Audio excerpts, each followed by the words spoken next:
এই ঈমানের জন্য সাহাবীরা রক্ত দিয়েছেন, জীবন দিয়েছেন, অর্থ দিয়েছেন, বুদ্ধি দিয়েছেন এই ঈমানের জন্য। সুতরাং এই ঈমানটা কোনো সাধারণ বিষয় নাই। আল্লাহ রাব্বুল আলামিন সূরাতুল বাকারার মধ্যে বলেন, যারা ঈমান আনবে তাদেরকে কিছু পরীক্ষা দেওয়া লাগবে। কি দেওয়া লাগবে বলেন?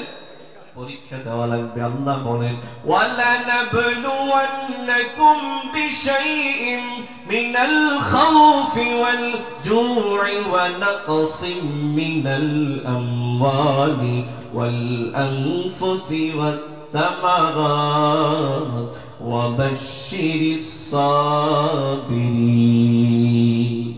আল্লাহ বলেন ঈমান আনার পরে কিছু পরীক্ষা দেওয়া লাগবে।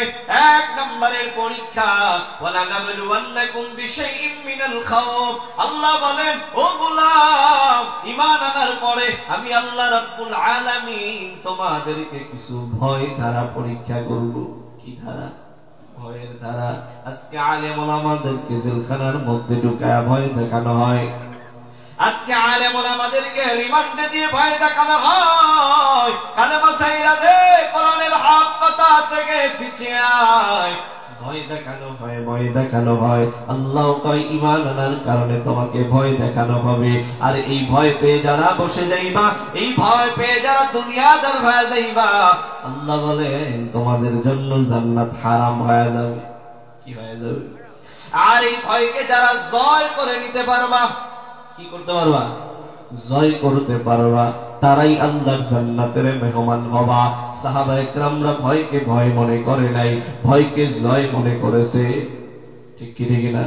সাহাবায়ে কেরামরা ভয়কে ভয় মনে করে নাই। যদি ভয় করত, সাহাবায়ে কেরামরা 313 জন নিয়ে যুদ্ধের ময়দানে যাইত না। ঠিক কি ঠিক না? সাহাবায়ে কেরামরা উহুদে, বদরে, খন্দকে, তাবুকে জীবনের মায়া ছাইরা যুদ্ধের ময়দানে ঝাঁপিয়ে পড়তো না। যদি ভয় পাইতো, যদি ভয় পাইতো, তাহলে আব্দুল্লাহ বিন হুযাফা, যাকে কালেমা ছাড়ানোর জন্য কত অত্যাচার হইল, ভাইরা আমার, বন্ধুরা আমার, আব্দুল্লাহ বিন হুযাফা একজন ঈমানওয়ালা মানুষ ছিলেন। কি বলা? যদি বলেন, ঈমানওয়ালা মানুষ ছিলেন। যে আব্দুল্লাহ বিন হুযাফাকে এত ভয় দেখানো হলো, এত অত্যাচারের কথা বলা হলো, তারপরেও আব্দুল্লাহ বিন হুযাফা কালেমা ছাড়ে নাই। আব্দুল্লাহ বিন হুযাফাকে খলিফাতুল মুসলিমিন হযরত ওমর, তদানীন্তন রোম সম্রাট, সুপার পাওয়ার ছিল। এই রোম সম্রাটের বিরুদ্ধে যুদ্ধ করার জন্য 39 জন বাহিনী নিয়ে, যেই বাহিনীর সেনাপতির দায়িত্বে ছিলেন আব্দুল্লাহ বিন হুযাফা, এই আব্দুল্লাহ বিন হুযাফাকে যুদ্ধের জন্য পাঠালেন রোম সম্রাটে। সুপার পাওয়ারের কাছে যুদ্ধের জন্য পাঠালেন। ওই জমিনে কালেমার পতাকা ওড়ানোর জন্য পাঠানো হলো। ওই যে সিরিয়ার জমিনে তারেক বিন জিহাদ 7000 সৈন্য নিয়ে ভূমন্ত সাগর পাড়ি দিয়ে জাবালে তারেকের উপরে দাঁড়ায় বলেছিল, আজকে আমাদের সামনে 1,20,000 সৈন্য দাঁড়িয়ে আছে অস্ত্র নিয়ে। তোমরা যদি ভয় পাও, আর এই ভয় পেয়ে যদি যুদ্ধের ময়দান ছেড়ে পালায়া চলে যাও, তাহলে কাপুরুষের মৃত্যুবরণ করবা। কেননা তোমাদের সামনে ভূমন্ত সাগর আছে। ওই ভূমন্ত সাগরের পানি খেয়ে খেয়ে নাস্তানাবুদ হয়ে যাওয়া, আর এই মরণটা হবে তোমার কাপুরুষের মরণ। আর যদি এই 1,20,000 সৈন্যের বিরুদ্ধে লড়াকু সৈনিকের মধ্যে যুদ্ধ করা শুরু করে দাও, আর ওই যুদ্ধরত অবস্থায় যদি তুমি মারা যাও, তোমার এই মৃত্যুটা হবে শাহাদাতের মৃত্যু। সুবহানাল্লাহ। ভাইরা আমার, বন্ধুরা আমার, মাত্র 39 জন বাহিনী নিয়া আব্দুল্লাহ বিন হুযাফা রওনা হয়ে গেলেন রোমে। কোথায়? রোমে রওনা হয়ে গেলেন। পৌঁছানোর পরই যুদ্ধ শুরু হয়ে গেল। ওই যুদ্ধে মুসলমানেরা রোম বাদশার কাছে আটক হয়ে গেল, গ্রেফতার হয়ে গেল। এবার রোম সম্রাট বলতেছে, তোমাদের এই 39 জনের মধ্যে কোন ব্যক্তি সেনাপতির দায়িত্ব পালন করতেছে, আমিরের দায়িত্ব পালন করে? সাহাবীরা বলতেছি, এই আব্দুল্লাহ বিন হুযাফা তিনি আমাদের এই যুদ্ধ পরিচালনা করতেছেন। আব্দুল্লাহ বিন হুযাফার চেহারা ছিল অনেক সুন্দর, সুটম দেহের মানুষ ছিলেন। আল্লাহর হাবিব কোন গভর্নরের কাছে চিঠি পাঠানোর জন্য সব সময় আব্দুল্লাহ বিন হুযায়ফাকে পাঠাতেন। কেন? আব্দুল্লাহ বিন হুযায়ফার শব্দ চয়ন ছিল অনেক সুন্দর, চেহারাটাও ছিল সুন্দর, বডি ফিটনেসও ভালো ছিল, তিনি মানুষের সাথে কথা বলতে পারতেন ভালো। এজন্য আল্লাহ হাবিব আব্দুল্লাহ বিন হুযায়ফাকে বিভিন্ন জায়গায় পাঠাতেন।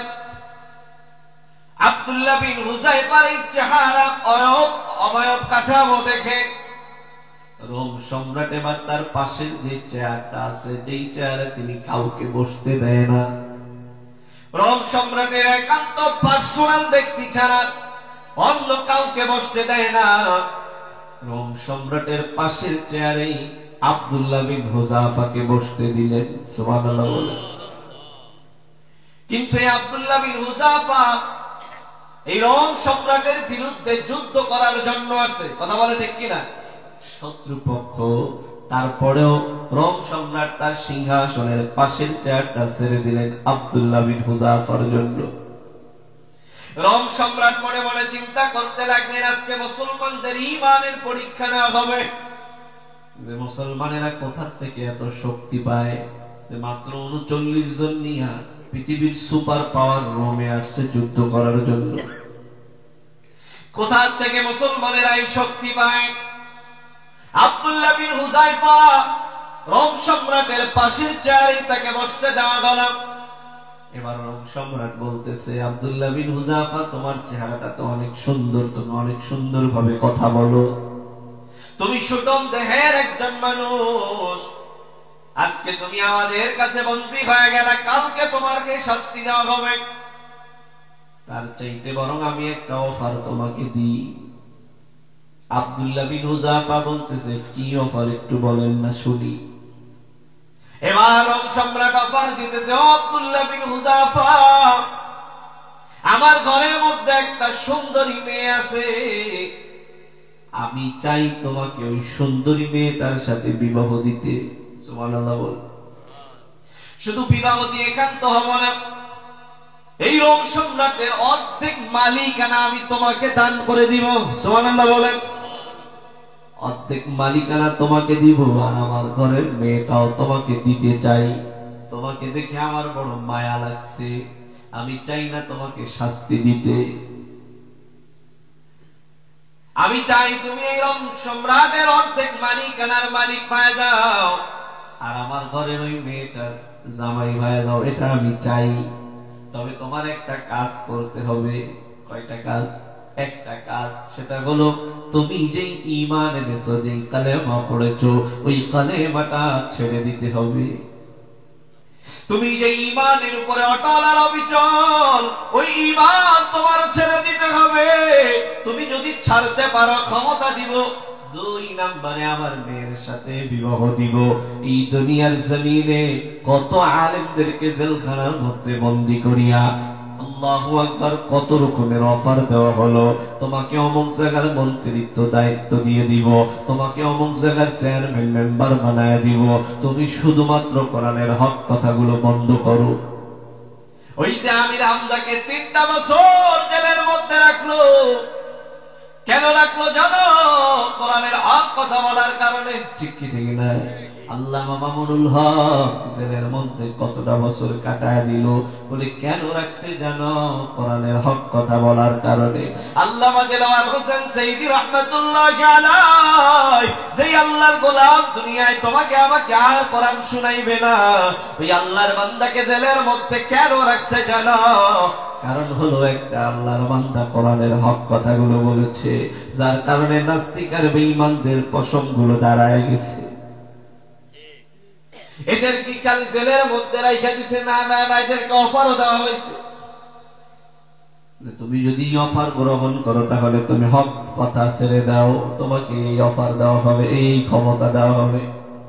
কিছু কিছু মানুষ জেলের মধ্যে থেকে অফার নিয়ে বের হয়েছে, আর কিছু কিছু মানুষ জেলের মধ্যে থাকিয়া ফাঁসির মঞ্চে ঝুলে শাহাদাতি তামান্না অর্জন করেছে।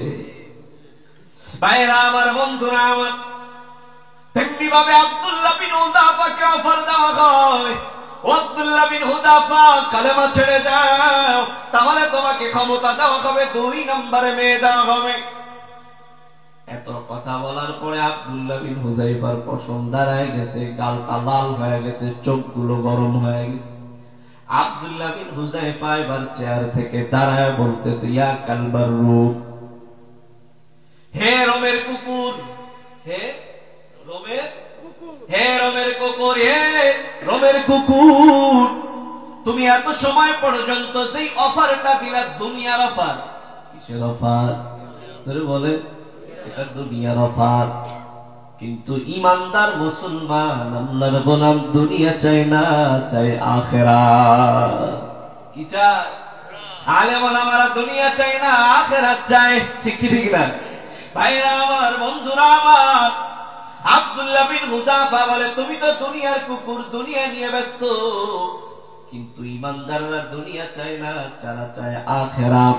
সুতরাং তোমার দেওয়া এই ওয়াদা আমি মানতে রাজি না, রাজি না, রাজি না। রোম সম্রাটের মাথা গরম হয়ে গেছে। জল্লাদরে ডাক দিয়ে আদেশ করলো, যা আব্দুল্লাহ বিন হুযাইফাকে জেলখানার মধ্যে ফেলায় দে। এবার আব্দুল্লাহ বিন হুযাইফাকে জেলখানার মধ্যে বন্দী করা হলো। প্রথমে অফার দিল, পরে ঢুকাইল কোথায়? যদি বলেন, প্রথমে অফার দিল, তুমি আমগো দলে আসো, কোনো চিন্তা নাই, তোমার উপরে কোনো কিচ্ছু হবে না, আসো খালি। দ্বিতীয়বার যখন না মানে, তাই মাওলানা হাবিবুর রহমান জেলে ঢুকা, না ঢুকাইলে কোরআনের কথা বন্ধ হবে না, কথা কয় না। দ্বিতীয়বার অফার নয়, দ্বিতীয়বার শাস্তি ওরে জেলে ঢুকা। আব্দুল্লাহ বিন হুযাফাকে এবার জেলের মধ্যে ঢুকানো হলো। 1 দিন, 2 দিন, 3 দিন পার হয়ে গেল, কোনো খাবার দেওয়া হয় না। আব্দুল্লাহ বিন হুযাইফাকে বাংলাদেশের ওই আয়না ঘরের মতো ঘরের মধ্যে রাখা হয়েছে, যেখানে খাবার দেওয়া হয় না, চোখ বেঁধে রাখা হয়। আব্দুল্লাহ বিন হুযাফা অসুস্থ হয়ে পড়ে গেলেন মাটিতে। ওই জেলখানার মধ্যে যারা চিকিৎসক ছিলেন, ডাক্তার ছিলেন, তারা পরামর্শ করে, চিকিৎসা করে, চেক আপ করে দেখলেন আব্দুল্লাহ বিন হুযাইফার খাদ্য নালীর মধ্যে সমস্যা দেখা দিচ্ছে। এই মুহূর্তে যদি আব্দুল্লাহ বিন হুযাফাকে খাবার না দেওয়া হয়, তাহলে আব্দুল্লাহ বিন হুযাফা আর বাঁচবে না। বাচ্চার কাছে চিকিৎসকরা চলে গিয়েছেন। বাচ্চার কাছে এবার গিয়ে বলে, ও বাচ্চা মহোদয়, আব্দুল্লাহ বিন হুযাইফার অবস্থা প্রায় খারাপ হয়ে আসছে। আজকে 7 দিন ধরে আব্দুল্লাহ বিন হুযাইফাকে কোনো খাবার দেওয়া হয় না। আজকে এই মুহূর্তে যদি খাবার না দেওয়া হয়, তাহলে আব্দুল্লাহ বিন হুযাইফা মনে হয় আর বাঁচবে না। বাদশা এবার অর্ডার করলেন, অবশ্যই খাবার দাও, তবে মুসলমানদের মধ্যে যেই খাবারগুলো হারাম ওই খাবার দেওয়া। বলে, কি খাবার দিব? বলে, 1 নম্বরে পানির বদলে মদ দিবা, 2 নম্বরে শুয়ারের গোশত দিবা। নাউজুবিল্লাহ। বলে, হালাল না হারাম?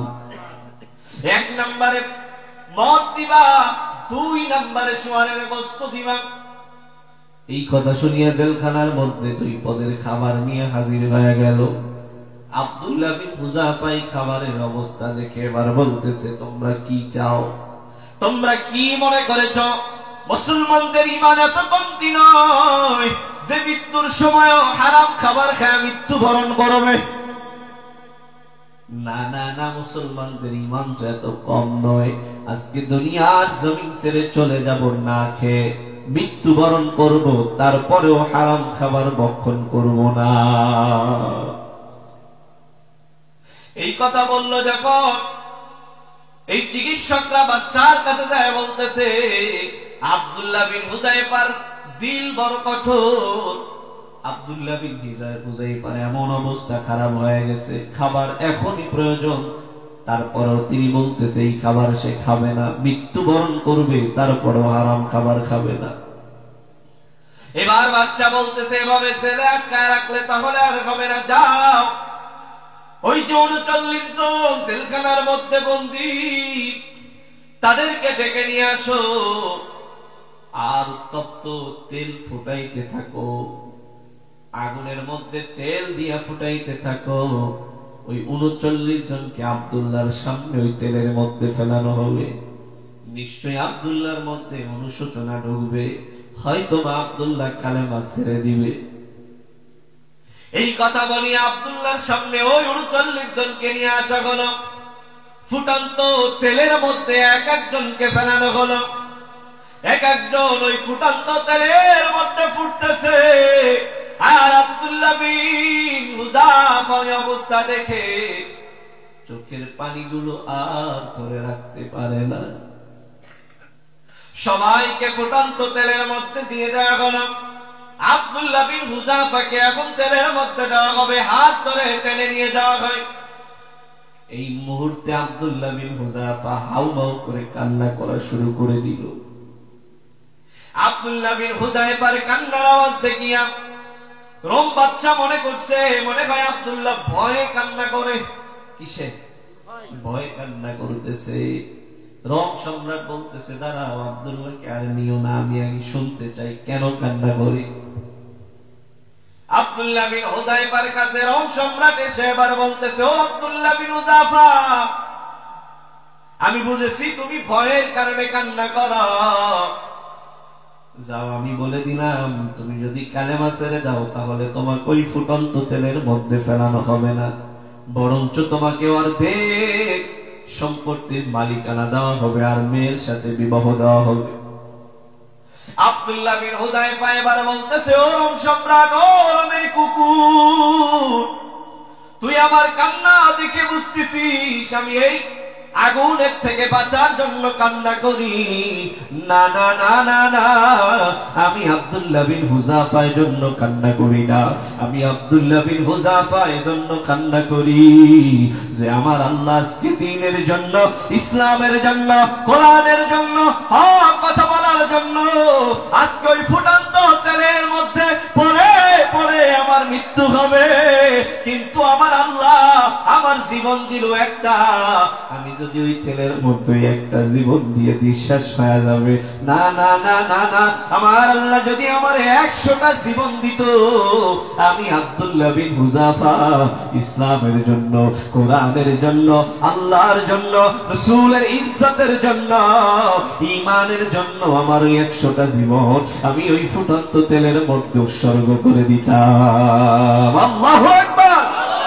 আমার 100টা জীবন আমি ওই তেলের মধ্যে দিয়া শাহাদাতি তামান্না নিয়া মালিকের দরবারে উঠতাম। কিন্তু আমার মালিক তো আমার জীবন দিল কয়টা? একটা জীবন। এই একটা জীবন দিয়ে দিলে তো শেষ হয়ে যাবে। এই আফসোসে আমি আব্দুল্লাহ বিন হুযাফা কান্না করতেছি। রোম সম্রাট এবার বলতেছে, আসলেই আব্দুল্লাহ বিন হুযাফা, মুসলমানদের মধ্যে ঈমানই একটা আলাদা পাওয়ার আছে। সুবহানাল্লাহ বলেন।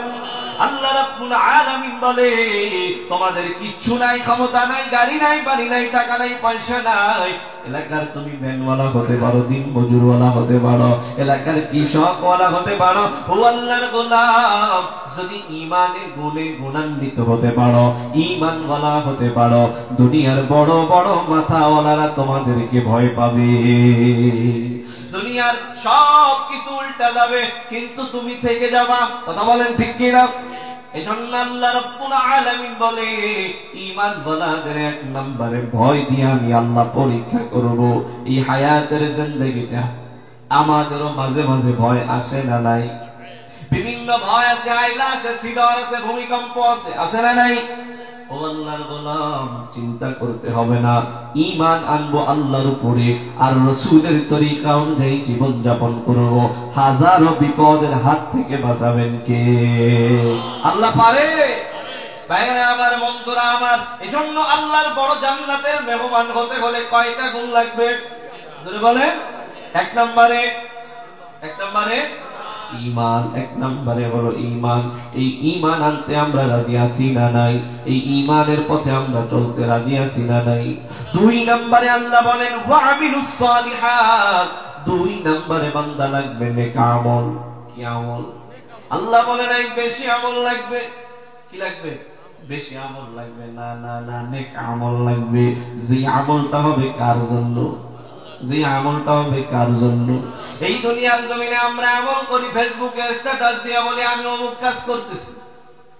না না না, মানুষকে দেখানোর জন্য না, তোমার এই আমলটা হবে আল্লাহর জন্য। আল্লাহর জন্য যদি অল্প আমল করো, সেই আমলটাও রাস্তার পাশে একটা কাঁটা পড়ে আছে, তুমি মনে করছো আমি এই কাঁটাটা দেখলাম, আমি যদি এই কাঁটাটা পথের থেকে না সরাই তাহলে আমার কোন ভাই হাঁটতে গেলে এই কাঁটাটা তার পায়ে পুঁতে যাবে, ব্যথা পাবে। এই কারণে তুমি ওই কাঁটাটা রাস্তার থেকে সরায় দিলা। আর এই আমলটা যদি একমাত্র আল্লাহর জন্য হয়, এই আমলের দ্বারা কিয়ামতের ময়দানে নাজাত পাওয়া যায়।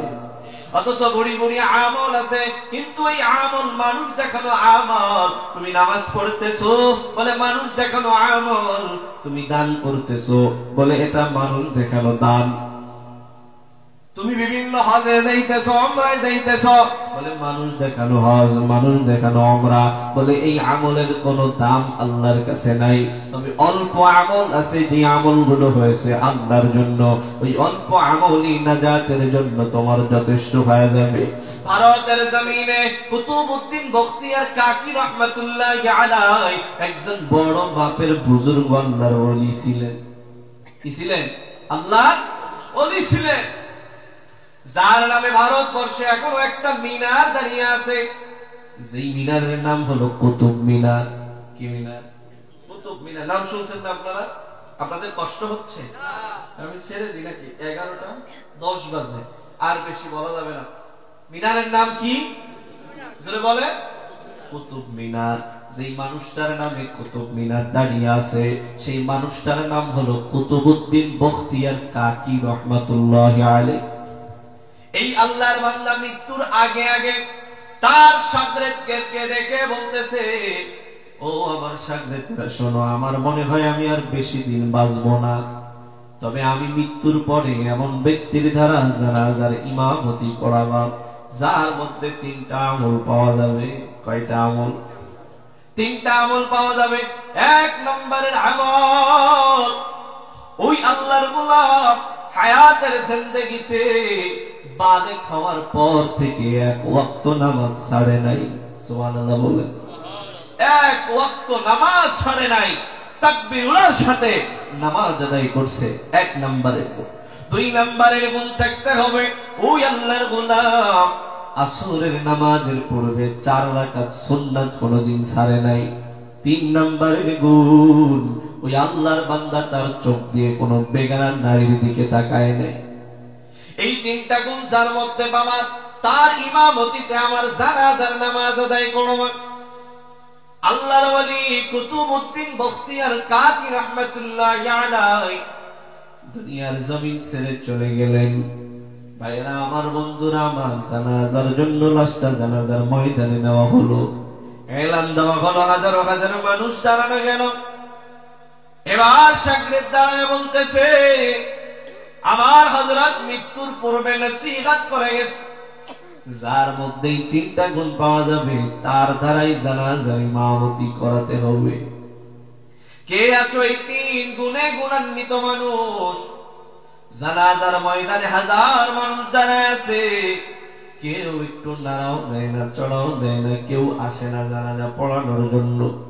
সন্ধ্যা গড়িয়ে আসতেছে, এমত মুহূর্তে পিছন দিক থেকে নোমাল পেঁচায়া মাথাটা নিচু করে ঝুঁকায়া পিছন থেকে সামনের দিকে অগ্রসর হয়ে আসা কুতুবউদ্দিন বখতিয়ার কাকির মাথার কাছে দাঁড়ায় বলতেছে, ও কুতুবউদ্দিন, আমি 3টা আমল করতাম, যে আমলের কথা আমার স্ত্রী জানে না, যে আমলের কথা আমার ভাই জানে না, বন্ধু জানে না, যে আমলের কথা আমার এলাকার মানুষ জানে না, যে আমলের কথা দুনিয়ার কোন মানুষ জানে না, যে আমলের কথা আমি জানি আর আমার মালিক জানে।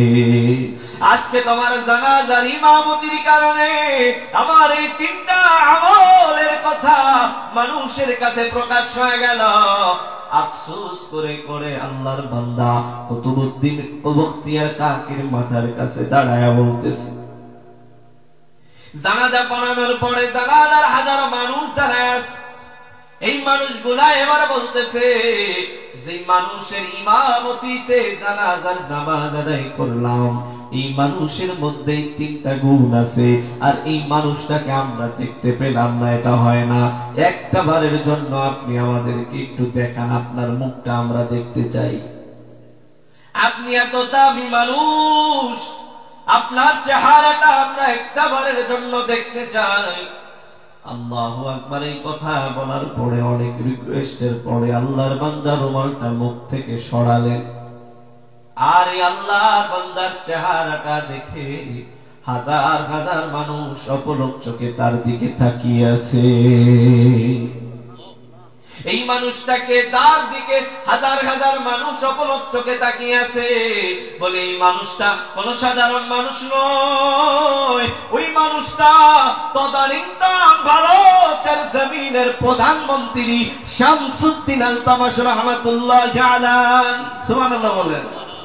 শামসুদ্দিন আলতামাশ রহমাতুল্লাহি আলাইহি তদানীন্তন ভারতের প্রধানমন্ত্রী ছিলেন। সুবহানাল্লাহ বলেন।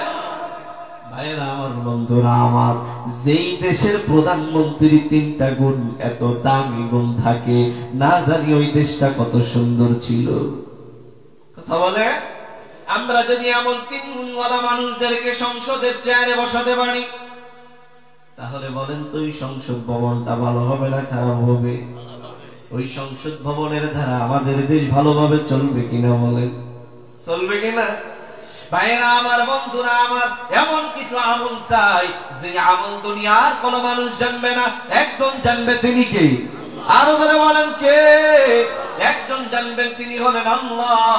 আল্লাহ রাব্বুল আলামিন বলে, এমন কিছু আমল করো যে আমল অল্প হবে, আখলিস দীনাকা ইয়াকফিকাল আমালুল কলিল, অল্প আমল হবে তবে মিজানের পাল্লায় অনেক অনেক গুণ ভারী হবে। ভাইরা আমার, বন্ধুরা আমার, কিছু কিছু মানুষ এই সমাজের মধ্যে আছে, যে মানুষগুলো কিছু আমল করে, যে আমল করে আল্লাহর জন্য, দুনিয়ার কোন মানুষ জানতো না। এমন কিছু আমল বলা মানুষ সমাজে আছে না নাই? আছে না নাই? ভাইরা আমার, বন্ধুরা আমার, একটা ঘটনা বলে আমার আলোচনার রীতি টানব। ইমাম গজ্জালী রাহমাতুল্লাহি আলাইহি একজন দার্শনিক মানুষ ছিলেন। ইমাম গজ্জালী বলে, ও দুনিয়ার মানুষ, আমি একদিন রাতের বেলা ঘুমায় গেলাম, স্বপ্ন যোগে দেখলাম রহমতপুর গ্রামে কোন এক আল্লাহর ওলির ইন্তেকাল হয়েছে। বলে, আল্লাহর ওলি এমনি এমনি হয় নাই, আল্লাহর বন্ধু এমনি এমনি হওয়া যায় না। নৌকার পক্ষে স্লোগান দিলে আল্লাহর ওলি হওয়া যায় না? হওয়া যায়? নামাজ ছাড়িয়া দাঁড়ের শীষের পক্ষে স্লোগান মারলে আল্লাহর ওলি হওয়া যায় না। আল্লাহর ওলি হতে গেলে নামাজ ঠিক রাখা লাগে, ঠিক কি ঠিক না? আল্লাহর ওলি হতে গেলে রাসূলের সুন্নাত ঠিক রাখা লাগে।